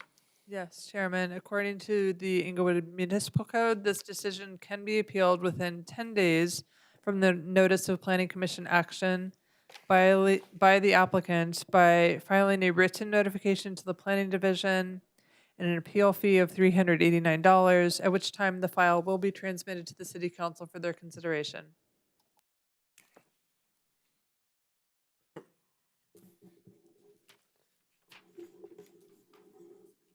Next.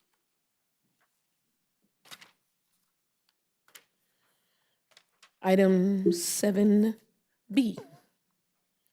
Design Review 2022-013, DR 2022-013, to allow exterior alterations to construct a 536 square foot second-story roof deck, and shade canopy structure on an existing 2,550 square foot commercial building on a 5,168 square foot HC Historic Core Zone property at 214 South Locust Street. Chairman Springs and Commission, the file is present and notice has been given in the form and manner as required by law. Staff received no correspondence from the public on this item. And Assistant Planner Angel Leon Martel is present to do a short staff presentation. Good evening, Chairman Springs and members of the Planning Commission. A subject site is zoned HC or Historic Core, and it's located within the Downtown Transit-Oriented Development Plan. Property is surrounded by commercial uses. The existing commercial building is located on a 5,168 square foot lot on South Locust Street. The existing occupants of the building are a medical office and a professional office. The two-story commercial building is located on the easterly portion of the lot, along Locust Street. Parking is located directly adjacent to Locust Street and in front of the building. The exterior improvements include a new 536 square foot rooftop deck with associated shade canopy structure, retractable awning, installation of 3-foot-high planters, 7-foot-high decorative screen wall, and a metal canopy structure. The proposed rooftop area will be for use by the building's occupants, breaks, lunch, meals, so forth. These improvements will mostly affect the facade of the building facing Locust Street and the north elevation which faces an adjacent commercial property. Staff has determined the exterior improvements comply with the design guidelines of the Downtown Transit-Oriented Development Plan by providing the following list of features. Material selections for the improvements include wood decking, horizontal wood screen wall, tube steel posts and beam for the canopy structure, and a slide wire fabric canopy. The project meets the design review standards that adequate traffic and pedestrian access will be maintained. Site can be directly accessed via Locust Street. Emergency access to the site will not be impacted. There will be no change to the building footprint. Exterior improvements will be complementary to the streetscape. The building elevations and proposed alterations are compatible to adjacent properties. And as proposed, the site will provide landscaping and as conditioned, be maintained in proper condition. If the Planning Commission approves the request, the applicant will be required to complete the site plan review process. The proposed development will provide interior and exterior cameras throughout the site. The exact number and location of the cameras will be determined during site plan review. No public review comments have been received at this time. The proposed project is consistent with elements of the city's active transportation plan and climate action plan. Proposed project is consistent with elements of the general plan. Notice of exemption has been prepared and the project is exempt from further environmental review. This concludes staff's presentation. I'll be happy to answer any questions. At this time, the applicant is also available on the line. Okay, thank you, Angel. We're going to open up questions for you. We're going to start with Commissioner Patrick. I'll reserve my comment or question for the applicant. Thank you. Commissioner Rice. No questions. Commissioner Trail. A question, but I'll reserve it for the applicant. Commissioner Shaw Williams. No questions. I have no questions, Angel. Very good, thank you. If the applicant is available, could you please give us your name and tell us about your project? Hi, my name is Gino Sesto. Can you hear me? Yes, we can. Okay, sweet. My name is Gino Sesto. I own an advertising agency, small ad agency on Locust Street, and ever since COVID, employees don't really want to come to work anymore. So I'm trying to create an environment on the rooftop, a small deck to where employees can go inside and outside. I have like 4 or 5 employees maximum that ever come to the office. So I'm just trying to create more improvements to the building, to the area. We love the area. It's a great view. And I've talked to the neighbors, and they all seem to be on board for it. And I have no issues on putting cameras everywhere. That's first. Thank you, sir. We have a couple of questions from our commissioners. Commissioner Patrick? How many employees are currently working there? Everyone's pretty much remote. So right now we have 5 employees in LA, and once in a while we'll bring 3 or 4 in, and I'm talking 1 day a week. So it's just for a couple days a week at the max. And how many do you anticipate once this project is completed? Is that going to be one of the draws to hire more employees? That's a great question. I don't think it's going to draw more employees. I've been in business for 13 years and recently moved to Inglewood, and I've always had like half a dozen employees in LA. I would like to work at a place where I Thank you very much. Well, come on. Commissioner Rice? Mr. Sesto, what type of business are you in? It's an ad agency, and honestly, I think we're the only advertising agency based in Inglewood, from what I know. We actually work for SoFi on some projects. We do mostly digital and outdoor advertising. Know that. Okay, thank you very much. Okay. Commissioner Trejo? I was going to ask that about the existing employees and the amenity you're going to be providing. I think it's a great amenity. And Thank you. I think those employees that are there are really going to appreciate it and, you know, will take advantage of being able to go in and out, sitting outside with their laptop also. And I like the design. I think it really adds to the building. So thank you for that. Thank you. Commissioner Shaw Williams? Yes, I drove by your building yesterday so I can get a visual, and I think it's going to look very nice. Thank you. No questions. My only questions or comments is I did drive by the building as well. You have a great location. I'm looking at your design. I think the design is well. You will have people coming back now that they know they can go on the rooftop and have lunch. And like Commissioner Patrick said, are you hiring? So, so thank you very much, sir. I think you did an excellent job on this. Thank you. Okay, there are no other questions. We've heard from, this is not a public comment, so we're not going to open it up. So is there a motion on the floor? I move that we affirm categorical exemption EACE 2022143 and adopt the attached resolution approving DR 2022013, subject to the 9 conditions and/or conditions as deemed appropriate. Second. It's been properly moved in second. We call for any questions? Hearing none, we'll call for the vote. Commissioner Patrick? Aye. Commissioner Rice? Aye. Commissioner Trejo? Aye. Commissioner Shaw Williams? Aye. Chairman Springs? Aye. Ms. Wilcox? Yes, Chairman, according to the Inglewood Municipal Code, this decision can be appealed by the applicant within 10 days from the notice of Planning Commission action by filing a written notification to the Planning Division and submitting an appeal fee of $389, at which time the file will be transmitted to the City Council for their determination. Okay, thank you. Congratulations, sir. I look forward to seeing it.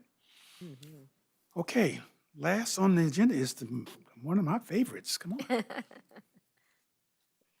Item 7C, Design Review 2022-015, DR 2022-015, to allow an approximately 400 square foot on-site mural on the north side and 2 approximately 61 square foot graphics on the east side of an existing multiple tenant 1-story commercial building on an approximately 34,854 square foot C2 general commercial zone property at 913 Prairie Avenue. Good evening, Chairman Springs and members of the commission. I want to let you know that these murals and graphics are up already at the site. That's what I thought. Okay. Yeah. Yes. Yeah. The subject site for this design review is located at 913 South Prairie Avenue and has a commercial residential general plan designation with a medical enterprise overlay zone. The property is currently developed as a retail building with 8 tenants. Tenants include a new retail space for Funko, which will display the murals. The property is located on the southwest corner of Prairie Avenue and Arbor Vitae Street, with commercial uses to the north, multifamily residential uses to the south and west, and Hollywood Park to the east. The applicant is proposing an approximately 400 square foot on-site mural on the north side and 2 approximately 61 square foot graphics on the east side of the tenant building. So this is a rendering of the north side of the building. And then this is a rendering of the east side of the building. The mural on the north side uses shades of purple and black to showcase the images of Snoop Dogg, Inglewood landmarks, and branding for Funko. On the east side of the building, facing Prairie Avenue, 2 additional graphics will be installed on the building wall. One graphic will show the Welcome to Inglewood display. The other graphic will be a stylized depiction of Snoop Dogg. The proposed murals and graphics are proposed to enhance the shopping experience and provide opportunities for customers to take photos at the site. Findings have been made that the project is in accordance with design review standards, and as conditioned, the proposed project will serve as an enhancement to its neighborhood setting and will be compatible with the surrounding area. If the Planning Commission approves the request, the applicant will be required to complete the site plan review process and the sign adjustment process. The proposed project is consistent with the commercial land use designation and is exempt from further environmental review. This concludes my presentation, and I'm available to answer any questions. The applicant is also on the line to answer any questions. Okay, thank you.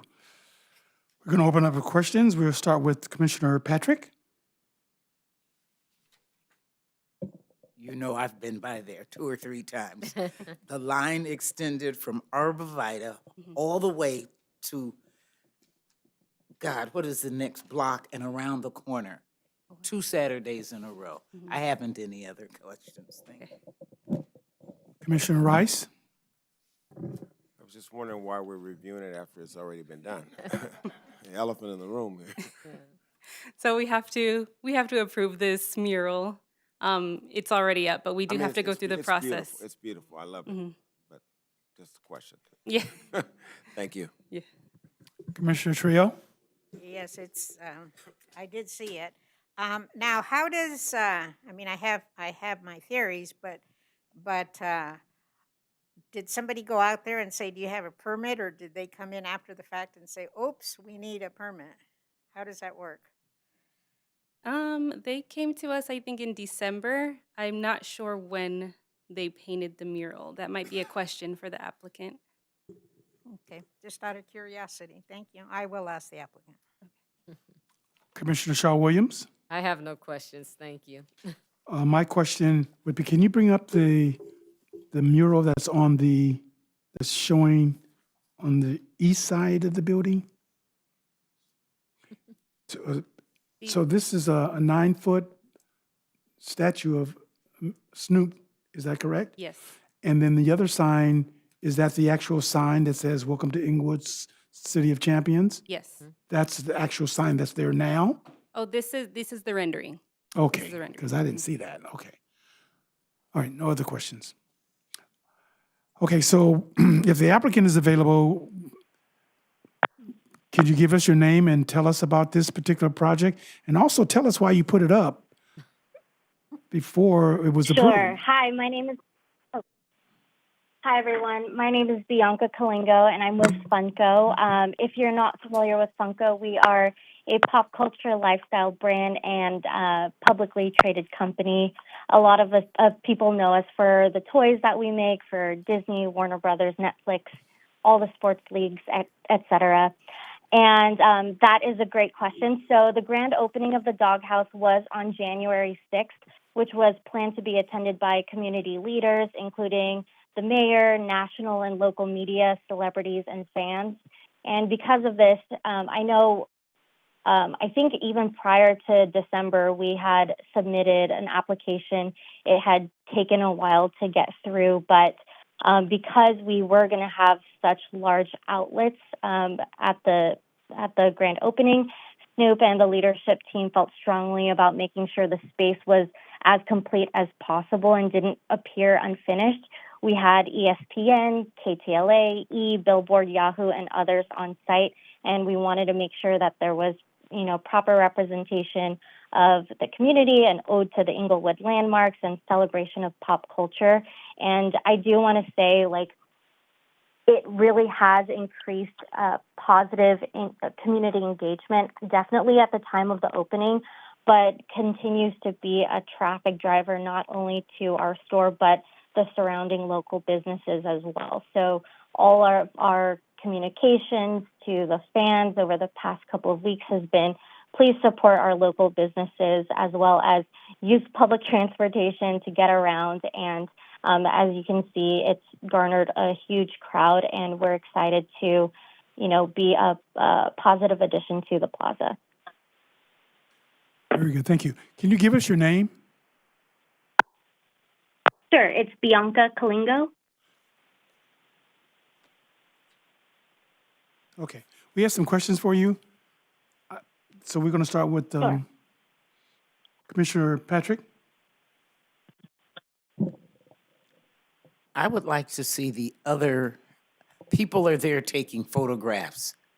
They were there tonight taking photographs. Can you pull them up again? Not the, yeah, those. Go back one. Can you explain a little about the two on the left and far right side of the doghouse where Funko is? Yeah, those. I don't know if you have them in front of you. Hold on. Can you give me a little history of either one of those pictures? Or The purple murals on the north side. Are we looking at the purple one?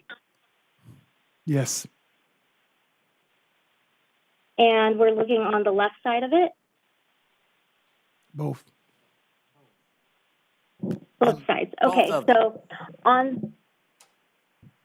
sure. So on the mural, we have the Funko Blade sign. We have a hockey player, the LAX iconic building. We wanted to have a nod to LAX being close by. We have a basketball player, an image of Snoop. We have a boombox, a baseball player, a silhouette of a football player, an outline of the Forum across the street, and then there is also a football with a nod to Snoop's Youth Football League, represented along the bottom. Thank you. There is also a rendering where it says the city of Inglewood, welcome to Inglewood. That's a rendering. When will that be complete? Sure. When will that be displayed? Is it there? Because I didn't see it. So Question answered. Thank you. Oh, sure. Okay. Commissioner Rice.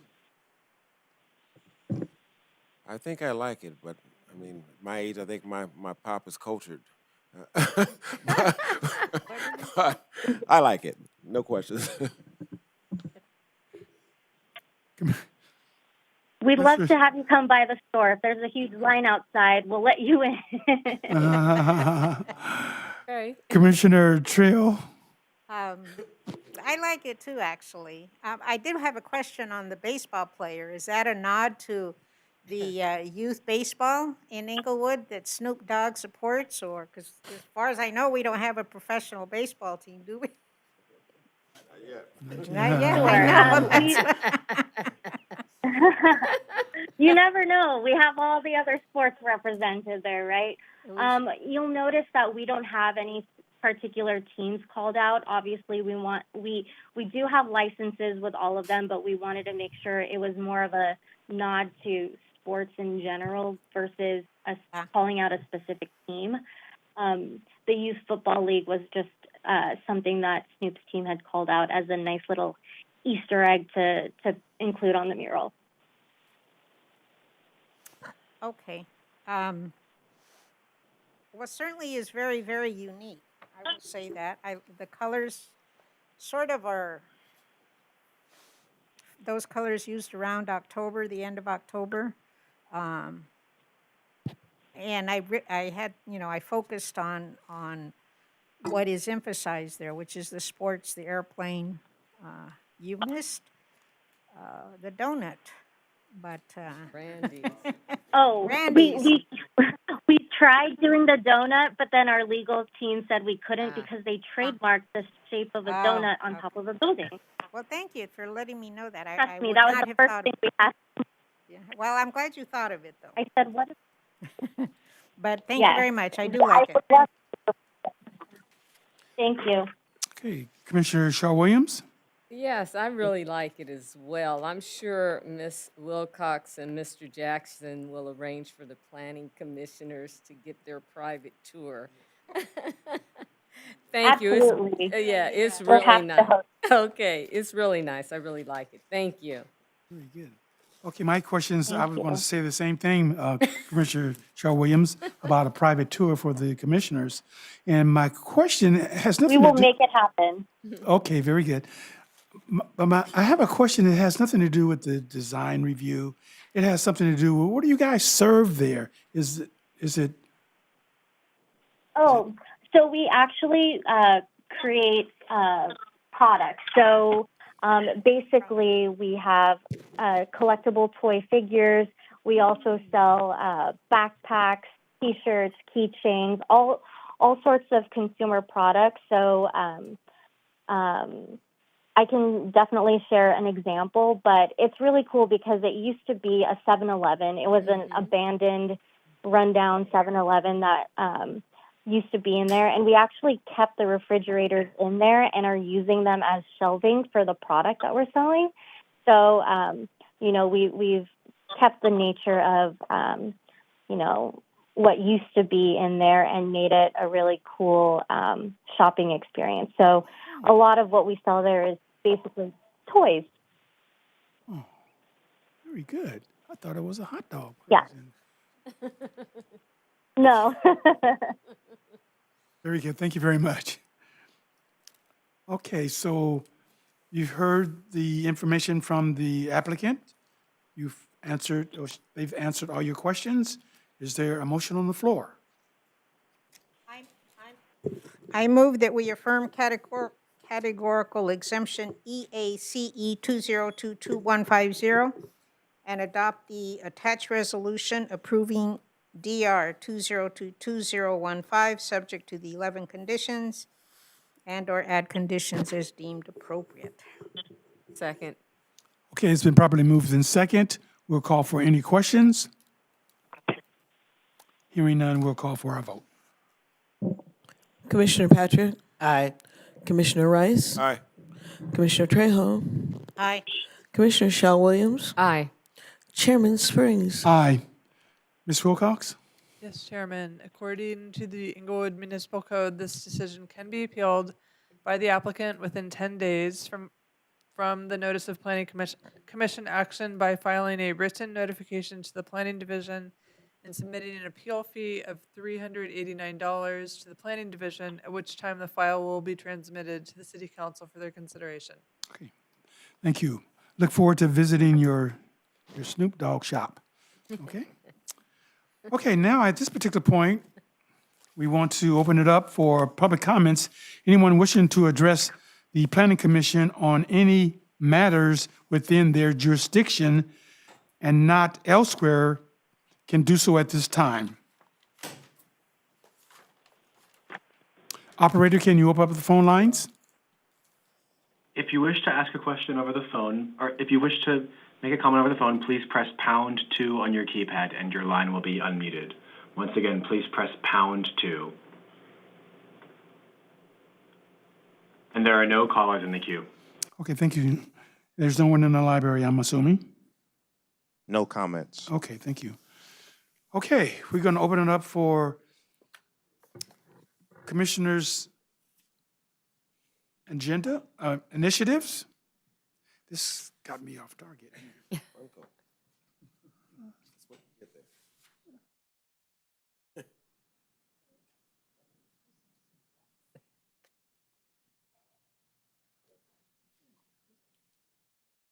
Yeah, just Oh, I'm sorry.